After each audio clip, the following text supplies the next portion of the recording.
they all have an opportunity.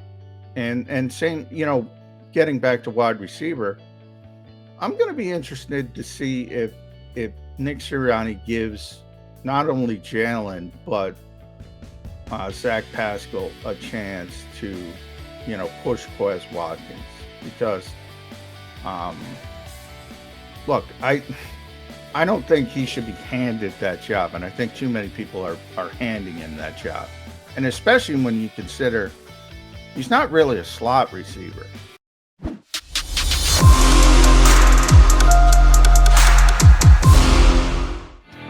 Football Friday here on Birds 365. Jody Mack, along with Jeff Kerr, along with John McMullen, who's getting ready to head over to Eagles OTAs. J Mac, what time did you get the alert that you were going to be allowed on the premises yesterday? Yeah, it was during the show yesterday, Jody. That's why I was scrambling to get our buddy Jeff Kerr in. McMullen, why be seeing you tomorrow at Devonta Smith's softball game? That's a little bit too far for me, Jeff. Where's that? Allentown? Yeah, Allentown. Yeah, that's quite the trek. I got to recharge the batteries. You can just about make it tomorrow too. Yeah, I used to go to Carson's game when it was here. I mean, when it was at Citizens Bank Park. So come on, Devontae, get that at the bank, and then I'll be there. A little closer to home would be nice. All right, but you are going over to the Eagles workout today, which is only a short drive for us over here in South Jersey. How long do you think you're putting in? It's going to be a long day. We got Shane. Stop it! Why do you even say that?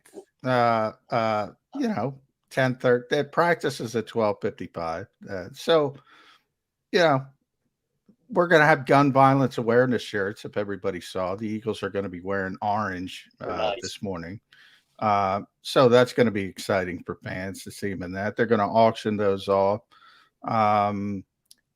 90 minutes basically on the field is what I assume.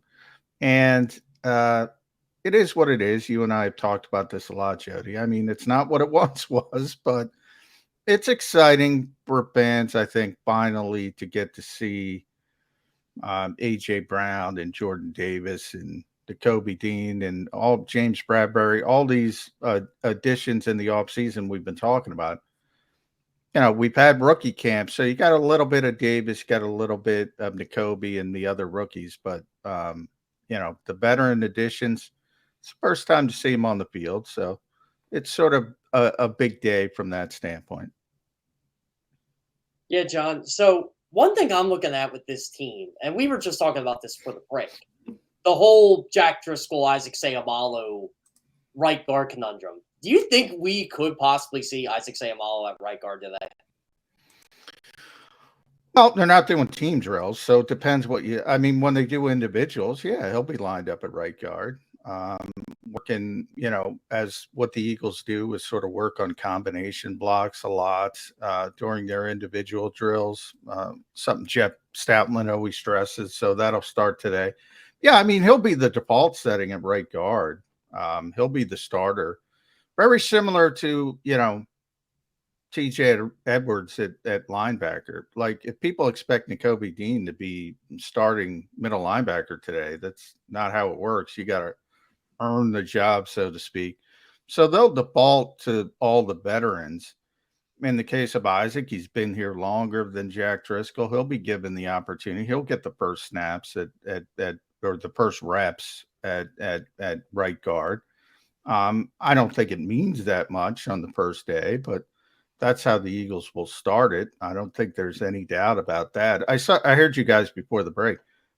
Rarely does Howie Roseman emphatically state something because he likes to leave the door open.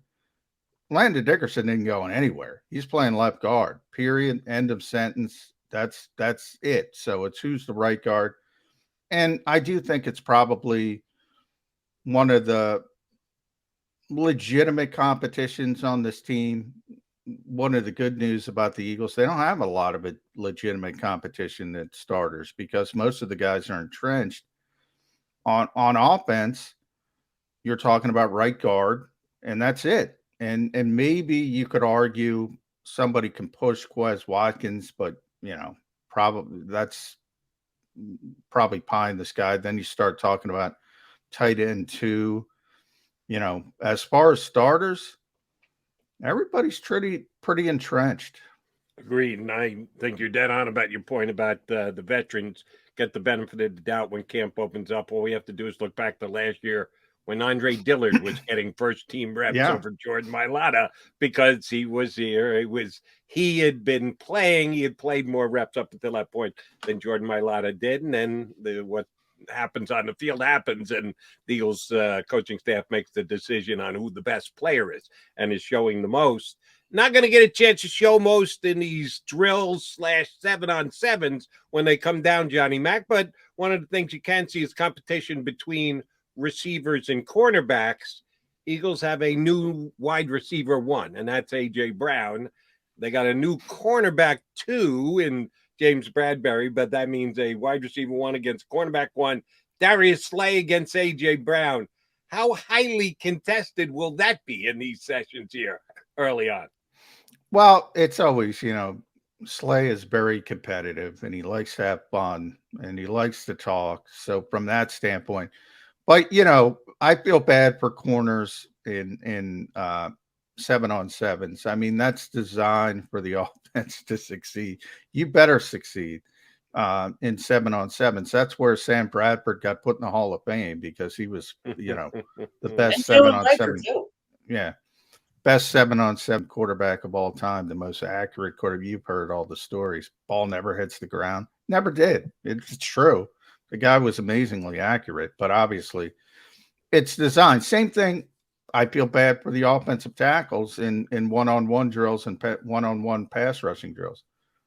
Designed for the defense. I mean, if that meant anything, Joe Ostman would be the star in Philadelphia right now, not Jordan Mailata, because he used to beat Jordan like a drum every stinking day.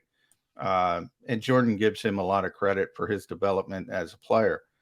But certain drills are designed to be easier for offense, defense, vice versa. 7-on-7s, 90% completion rate is probably pretty bad. So, John, one thing I wanted to ask you was, and I was thinking about this the other day, and I got to give credit to my buddy Mike Gill for bringing this up. Where do you think, how do you think they're going to use Haason Reddick? Are they going to put his hand in the dirt? Are they going to line him up at linebacker? I feel like there's about 3 or 4 different ways you can use him in this defense.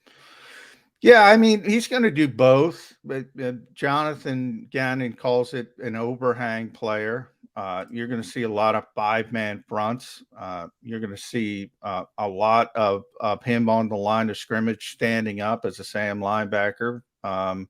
Then when it's, 3rd and 10, 3rd and 13, he's probably going to put his hand in the ground and probably become a true what fans would think of as a defensive end. And that's why I don't like that. I think that terminology is a little bit outdated. That's why I like to use edge rusher all the time. He's an edge rusher. He's going after the quarterback. Anybody worried about, him dropping into coverage, he'll do it occasionally if you're trying to fool the quarterback. But anybody worried about him doing it consistently, they're not paying a coverage linebacker $15 million. This is the Philadelphia Eagles. They're paying him to go get the quarterback. And that's what he's going to do. And they haven't had an edge rusher like this who's, double-digit sacks for the past 2 seasons. Jeff, you probably know better than me. I think you got to go back to Fletcher for a double-digit sack guy. And I think you got to go back to Connor Barwin for an edge rusher that got over 10 sacks. That's a long time. So they haven't had this type of player for a while. Johnny Mac, you mentioned he could drop into coverage once every blue moon just to surprise the other team, confuse the other team's quarterback.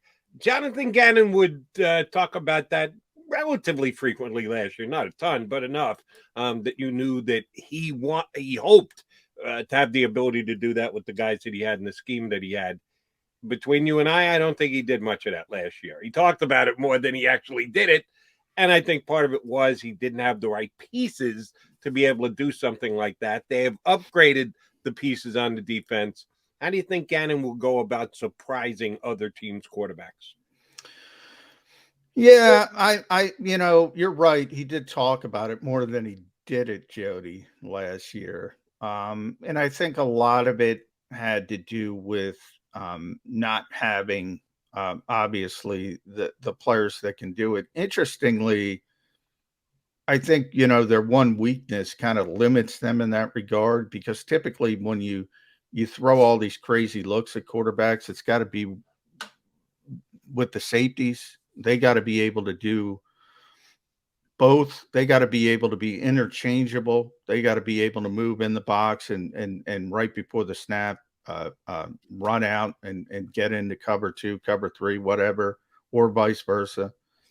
That's why I always bring up Harrison Smith. I always bring up Harrison Smith for 2 reasons. One, because Jonathan Gannon always brings up Harrison Smith.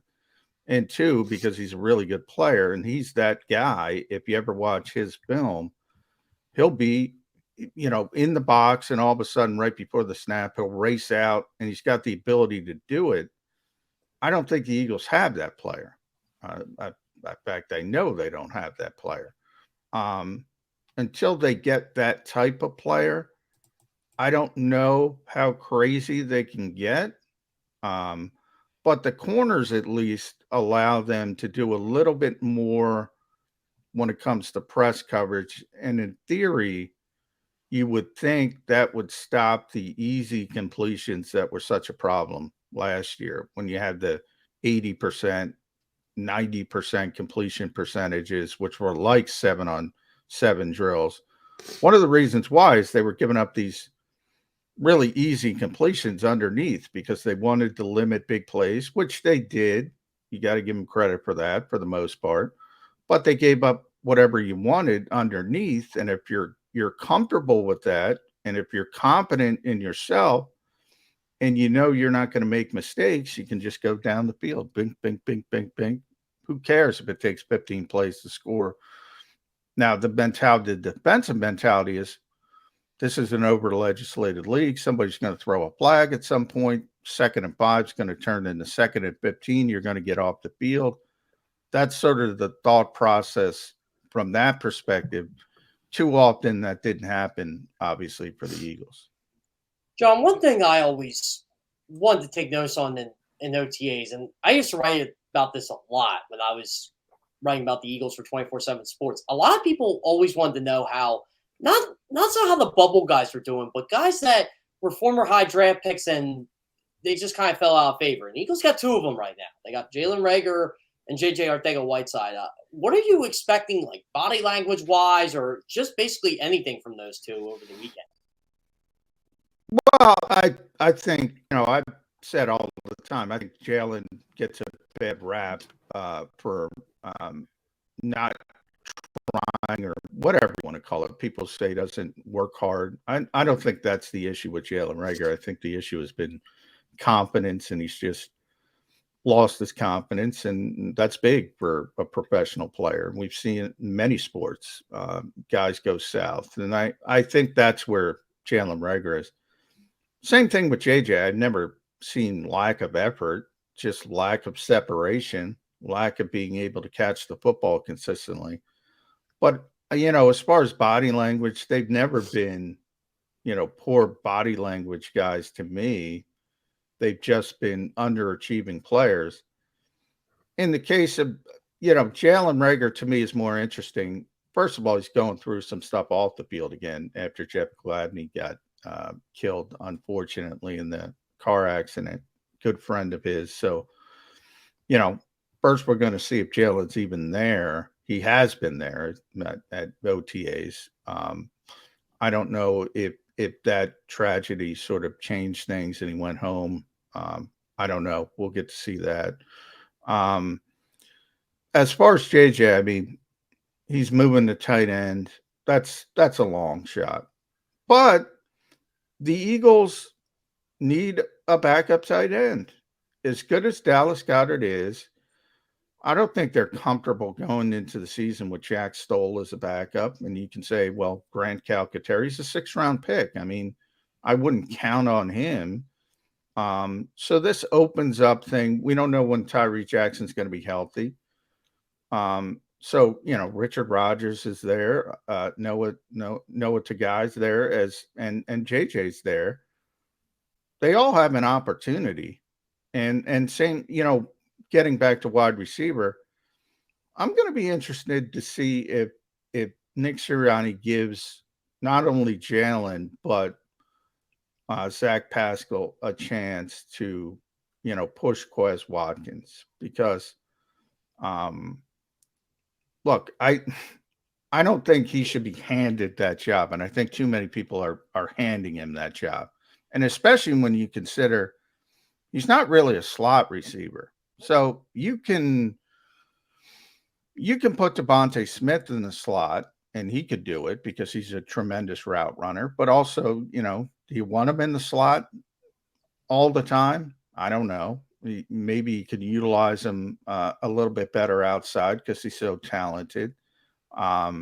Zach Pascal, who Nick Sirianni loves, and Jody got him blocked for me, but I don't have a lot of. But he's a slot receiver. He's a bigger slot receiver, and at least he's going to be where he's supposed to be, run the routes and do all the stuff that Nick Sirianni loves. I don't know. I think people have handed Quez Watkins this job. I don't think he deserves to be handed the job. Number one, he's not A.J. Brown. He's not Devontae Smith. I think he deserves to be pushed. And if he wins, great. If he doesn't win, and that's maybe where Jalen Reagor has an open door because he's got significant talent, if he could fix these competence issues. Who do I think is the Eagles' best slot wide receiver on the roster right now? Devontae Smith. Yeah. But I don't necessarily want to move Devontae Smith inside because he's their second best outside receiver, and he may be their best outside receiver at some point during the season. And one of the things he did, as well as I've seen a rookie do in a long time, was the toe tapping on the outside. He has just tremendous awareness of the field and when to get his feet down. You don't have to worry about that with the slot receiver. So I don't want to see Devontae moved inside any more than you do, Johnny Mac. All right. When you head over today, are you expecting 90 for 90? Are all Eagle players going to be in attendance? I'm not. Voluntary. I'm not expecting 90 for 90, but I am expecting 85 plus. There's always, like I just brought up Jalen. I don't know if Jalen decided to go home or there's always some kind of personal issue. Somebody might have a wife or girlfriend that's pregnant. There's always something. Maybe they're closing on a house. There's always something, and guys will come in and out. So they might be there on Monday and Tuesday and not be there on a Thursday because they got excused and said go take care of this and blah blah blah. But the Eagles are very close to 100% as a whole for these OTAs, if that makes sense. But on individual days, there's always a couple guys that are excused and maybe have to do something with their family or something of that nature. John, I don't even want to say it's a concern, but Eagles are one of the few teams that aren't doing the mandatory OTA session. It's weird because when you're covering the Ravens, you're covering the Chiefs, Seahawks, they're having these, and the Eagles aren't. Like, did Nick just want to give these guys an extra week off? Is that the plan? Yeah, I don't think it's Nick's decision, even though the Eagles claim it's Nick's decision. I think it's an organizational decision. I think the Eagles have gotten together and said, in essence, they did the cost benefit thing where, all right, I say this to Jody all the time. We don't have the time to prepare anyway, even if you use all these OTAs, because of all the scale backs and collective bargaining over the years. So, is it more valuable to get to week one as healthy as humanly possible, or is it more valuable to squeeze every little piece of prep time that the CBA gives you? The Eagles have gone on the let's be healthy. Let's be as healthy as possible. Andy Reid, you mentioned Kansas City. There's a guy who's going to get every little minute of practice time he gets, he's going to take. ultimately, and this is just my opinion because I say this all the time, and many other reporters have, because we haven't. It's true. We have never met a football coach that didn't want to practice. If it were up to Nick Sirianni, my guess is the Eagles would use every single minute available for them when it comes to on-field practice. That's why I don't think he's in charge of this. I think this is a Howie Roseman, Arsh Denoda, who's their chief medical officer. It's their decision. Nick doesn't have a lot of power yet. I think this will be interesting down the road if Nick starts getting more power. So if he wins, again, he makes the playoffs again this year, maybe wins a game or two, best case scenario, wins the Super Bowl. And then all of a sudden, if he has this, I don't want to call it Andy Reid-like power, but, that kind of cachet, then I think you might see some things change. But right now, he's a young coach. Remember, he was off the radar last year. Nope, he got one interview. That was his first head coaching interview, and he won Jeffrey Lurie over. Not a lot of people had Nick Sirianni on the top of coaching list. This is one of those where it wasn't like if the Eagles didn't hire him, somebody else was going to hire him. This was his opportunity. So he had to take it. He has to listen until he doesn't have to listen. And we're not at that point of the ladder yet. Johnny Mac, one of the things we're getting around the league, not just here in Philadelphia, maybe to a slightly greater degree in Philadelphia with the decisions that the organization has made. I'm with you on this. It's more of a Howie/organization than it is a coaching thing where less is more. They do less and practice and work less. One of the things you can usually get out of preseason, be they practices or games or anything else, is the defined leadership roles on teams. Who are the guys who are going to take charge? Some teams it's rather defined, and you can see it from your moment you walk in the locker room. Others is building and guys establishing positioning as far as leaders go. Eagles are in a unique position in that Jalen Hurts is the unquestioned leader of the offense. He just has that type of personality. When he had it last year, knew it was going to be his team, had started a handful of games the year before. He took the horse by the reins and became the offensive leader. And then he went out and had the season he had, which was okay, not great, nothing special, not bad, but for a first-year quarterback, solid. How does Jalen's leadership here in camp dictate how the season starts as far as him being the take-charge guy on this offense?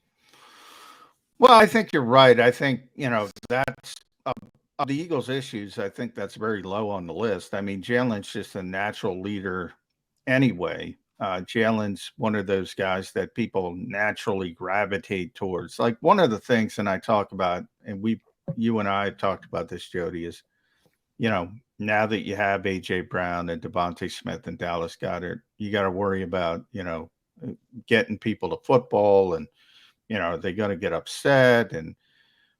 And I forget who brought it up, and maybe you remember. It's like, everybody likes Jalen Hurts. And we know A.J. Brown likes Jalen Hurts, right? And he comes from a run-first offense anyway, so he's kind of used to it. But I think the bigger part is everybody likes the guy, so they're not going to complain, at least publicly. Maybe they'll get upset. You saw it last year with Devontae Smith at times, getting a little exasperated on the field, thinking he should have gotten the football in some big situations. And by the way, he's probably right. You might see some of that stuff. But as far as people making waves, I don't think they're going to make waves because they have so much respect for Jalen Hurts. So I don't worry about that. It's interesting with young players, and I say this a lot as well. Typically, you're worried about the intangibles. Like, Trevor Lawrence has the physical ability to play quarterback in the NFL. You know that. You flat out know that. You're worried about the other stuff.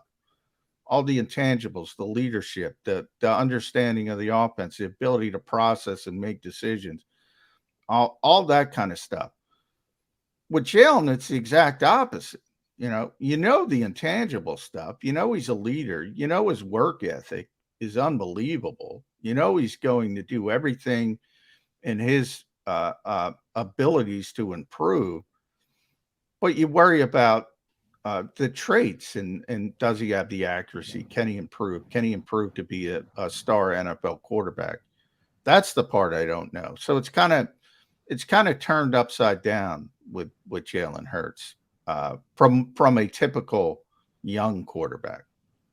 John, one interesting aspect of this offense is, and we talked about this multiple times on this show last year, they went from pass heavy to run heavy, just kind of overnight. And when they went to a run heavy offense, they started winning games, and that carried them to the playoffs. If Jalen Hurts struggles throwing the football this year, even with all this talent, does Nick pivot again and go, I'm going to run heavy, or does he just kind of stick to his initial game plan? Yeah, I think he flips again. But I think it starts where it started last year. I think it starts pass heavy. Same thing. Can the quarterback handle it? Hopefully. If he can't, probably be week 6, week 7.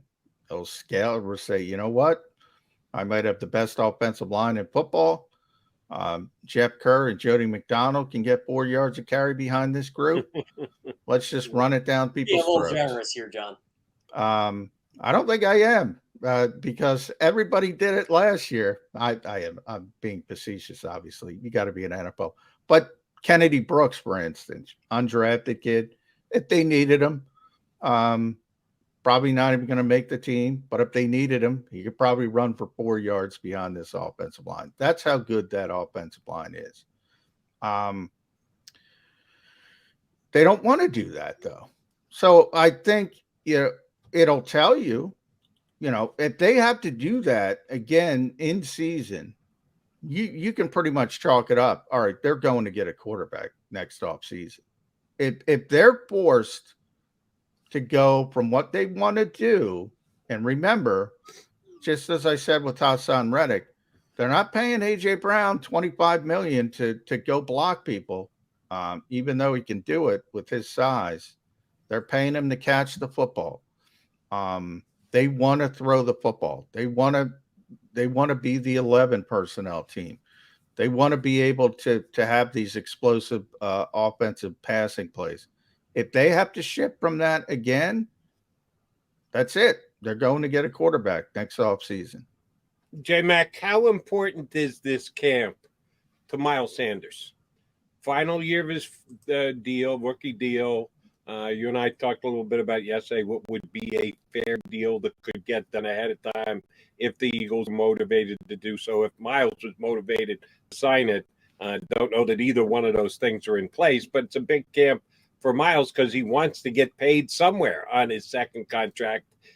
Since the Eagles aren't going to be doing 11 on 11s, not going to be running the football at all. Miles, I guess, catching it out of the backfield can open the coaching staff's eyes. What can Miles Sanders achieve here in camp and or the limited, if any, preseason action that he's going to get to put himself in position to take a stance that, hey, let's formalize this relationship going forward and get a contract extension done, Howie Roseman? Yeah, I don't think there's much he can do, Jody, for this reason. Miles is such an interesting player because he's one of those guys. He's entrenched. The Eagles know he's a good player. They know his limitations as well. I think it's more about their valuation of the position. They don't want to pay a running back a lot of money. They're like a lot of teams in this league. They don't see the value in it, and they don't see the difference. And by the way, when Miles got hurt last year, you saw. I mean, what is the difference between Miles Sanders, who's a better player, but the Eagles were forced to go to Boston Scott and Jordan Howard. They were pretty stinking successful, right, behind that offensive line. To the point when Miles was ready to come back, if you guys remember, we were asking Nick Sirianni, well, Boston's played so well, Jordan's played so well. is that going to affect Miles' role? And Nick said, nope, which is the weird part. Like, he's entrenched. They know he's their best running back. And even to the point where they were so successful without him, they didn't even think for 10 seconds that they might go in a different direction because they know he's the more talented back. But at the same time, you know, they want to use the committee approach. They love Kenny Gainwell on third downs. They love him in hurry up. So Miles isn't going to get those opportunities. I think the most important thing, he's going to be in bubble wrap, as Jody said in the preseason. He's not going to play at all. He's going to be one of those guys. The best thing that Miles can do is stay healthy and play 17 games and put up his best season. And it might not be here, but he'll get a decent contract somewhere else. I don't think there's much he can do because the Eagles kind of know what he is. They like him. They think he's really talented. But there's the positional value is just very, very hard to overcome unless you're Christian McCaffrey, and he's not that. So I don't know what he can do. John, one thing that's always bothered me about the Eagles, especially over the last 20 years, you had a good quarterback like Donovan McNabb, whose biggest strength was his legs, especially early in his career. Same with Michael Vick when he was here. His biggest strength was still his legs. Are the Eagles going to tell Jalen Hurts, hey, we don't want you running as much. We don't want you taking off, even though you saw the result. 10 rushing touchdowns, probably could have ran for 1,000 yards last year if he doesn't get the ankle injury. Are they going to tell Jalen Hurts, hey, you know what? Maybe you shouldn't take off on certain plays? Yes and no. They would prefer, and this is most teams in this league, they would prefer that, you know, he thinks throw first and then, you know, uses his legs at the proper time. That's tough though, right? I mean, that is a tough tightrope, and that's why you can't just say, stay in the pocket. Don't stay in the pocket, run. You just can't say that. It's sort of an innate thing. And I think Jalen's pretty good at it, to be honest. I don't get the sense that he goes into a play and says, I'm going to run. I don't get that sense. I do think he's farther ahead than most so-called running quarterbacks about understanding it's better for me if I throw the football, if that's available to me. I think Jalen's biggest problem as a quarterback to this point is he's got a really difficult time throwing receivers open, as they call it in the NFL. So a lot of times there's not going to be a lot of separation. He wants to see an open receiver before he trusts it and throws the football. Whereas, you know, the Aaron Rodgers of the world, they'll throw it behind a cornerback's ears. I mean, they'll be smack dab on him, and they'll throw it right behind their ear, and you'll have this completion, back shoulder, whatever. He's not that type of quarterback. Can he become that type of quarterback? And I don't want to compare anybody to Aaron Rodgers, but can he throw receivers open? I don't know if we're ever going to get to that point. But I think he's pretty good with the run pass sort of mentality of thinking pass first.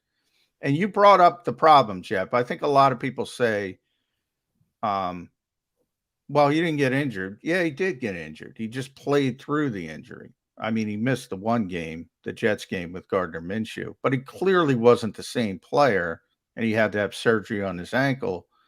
So, you know, if you play that style of football, you're not going to be playing till you're 40. Let's put it that way. Let's be honest. You're not going to be Tom Brady or Drew Brees. You got to play a certain way to get to that level of a career.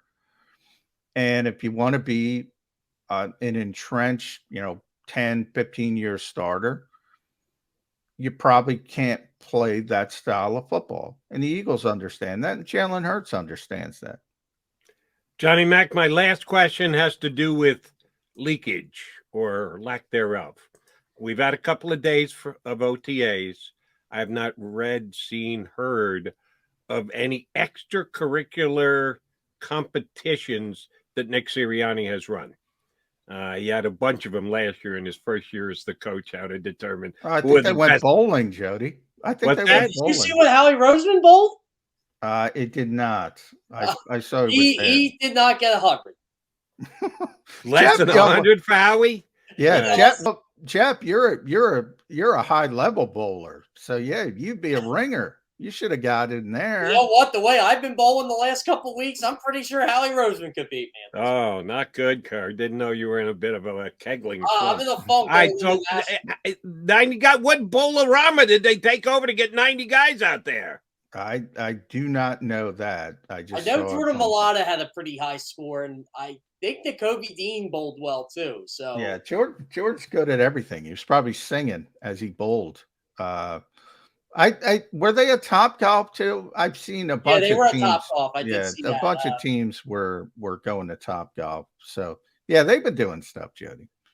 Team building, chemistry, exercises. I almost did it, John. I almost posted the score up of Howie Roseman on Twitter, but I didn't want to crack open that hornet's nest because we already know Howie Roseman's not a football guy, apparently. So yeah, he's not a football guy. We'll see. I wonder what Julian Laurie can bowl. I wonder if Julian was out there. With the scarf on, that one picture of him, he's so Natalie clad. I don't think you need that for bowling. All right, so I need a rundown from you, McMullen, either on JAKIBsports.com or hold it all the way, Birds 365. Every single competition the Eagles have taken part in since they showed up this week. I got to get to the bottom of that. I know that they put up the basketball hoop in the auditorium at the NovaCare complex. That thing's already beat up. They're getting a lot of work out of that. I think it's got to come down to the point Daryl Dawkins was in there ripping down rims or something. I can see AJ Brown dunking on that thing. Yeah, I think AJ Brown could get up. You got a good point there, JK. All right, McMullen, we'll let you run on over to the NovaCare complex. We'll see you back here on Monday. Thanks, bud. All right, thanks, guys. Appreciate it.